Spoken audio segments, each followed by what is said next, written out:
Құрметті менің жақсыларым, достарым, балаларым, немерелерім, осында жаңа 10 минут старший менеджер, я старейший, самый, кто менеджерный участник ваш, что я с вами. Так, менің айтайын дегенім бүгінгі күні, бағандан бері өте жақсы хабарлар айтылып жатыр.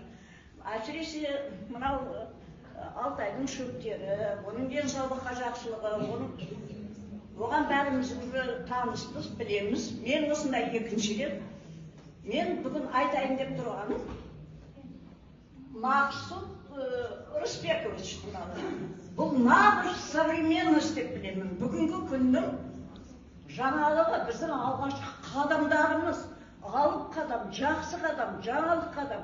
Өйткені жаңағы айтылғандардың бәрін біз үндемей, түндемей, ақырын ғана ішіп отырсақ, ол түк болмайды. Бұл кісінің көргендігі, біз енді оны көзімізбен, қазақтар айтады, көргенді адам, көрмеген адам. Біз енді көргенді болуымыз керек, көргенді. Біз енді соның бәрін тек қана үндемей ішіп емес, көріп жүріп ішуіміз керек. Соны сіңіріп, өзіміздің денсаулығымыздың қандай екенін. Мен 85-темін.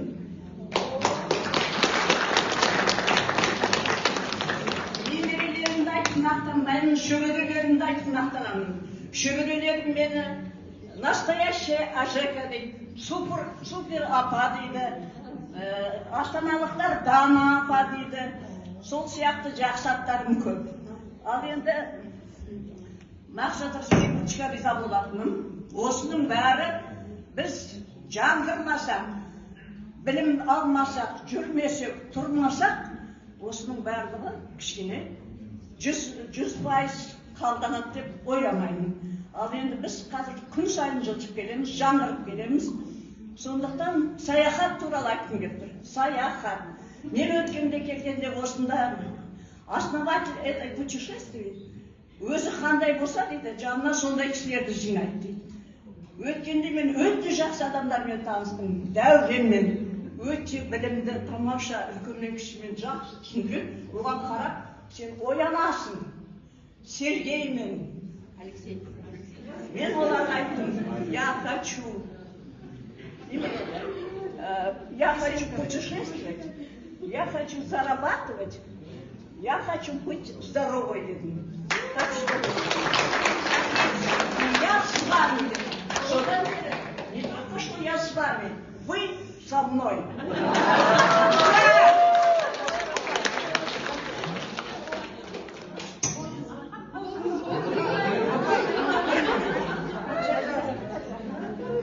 Енді сол путешествие. Что, ограничен день? Мы еще же не закончили. Так. Мен сіздерден қызмет жасағым келеді, саяхатқа шыққым келеді, дәуренмен келістім. Мен ештеңе сұрап тұрған жоқпын. Мына жерде өзімнің білімді. Бізге қазір, сіздер жақсы сөзбен жаман сөзді айыра алмайсыздар ғой дейді. Бізге қазір не жетпейді? Бізге білім ғана жетпейді. Білім. Ал ол білімді адам үйде отырып дәрі-дәрмек ішумен емес, жүріп, көріп, сөйлесіп, танысып, білумен алады. Кітап оқудың өз алдына, телевизор көргенін өз алдына. Сондықтан біз жүрейік, тұрайық, өсейік, өркендейік деп. Соны түсінген Мақсат Рысбековичқа алдымен соны түсініп, жаңалықты түсініп, алғашқы қадам жасап, бізді осылай қуаттандырған. Өзім қазақтың бір баласы, менің балам сияқты, менің балаларым 60 айда қалды. 60 ай. Осыны бізді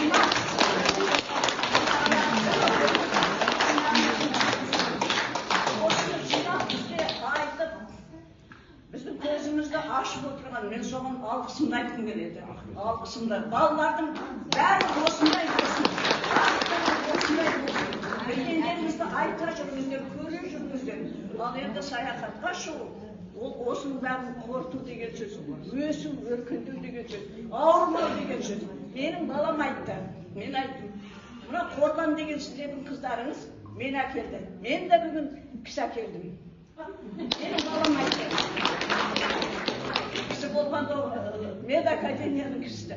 Мен әлі журналистердің бәрін осында келемін. Менің мамандығым Қазақстан Совет одағының журналистер одағының мүшесімін. Енді әрбір субсидияда менің каналдарым бар. Мені білгілеріңіз келсе, Дағанға дейсіздер ме, Гүлбаршын Орханова дейсіздер ме, Нұрманова табасыздар. Мен өмір туралы, қалай әдемі қартаю туралы сондай өзім білгенімді айтамын, көргенімді айтамын. Мен өте ризамын. Алдымен қорланға ризамын мен осында. Содан кейін сіздерге ризамын, что вы есть такие красивые, хорошие, современные, умные, мои.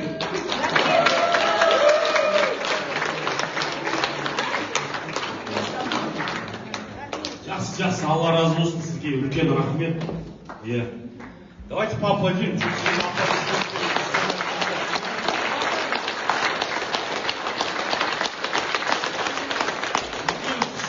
Жасы 85-те қандай энергия, қандай тіршілік, қандай ұмтылыс сіздерге жұғысты болсын барлықтарыңызға. Алла разы болсын.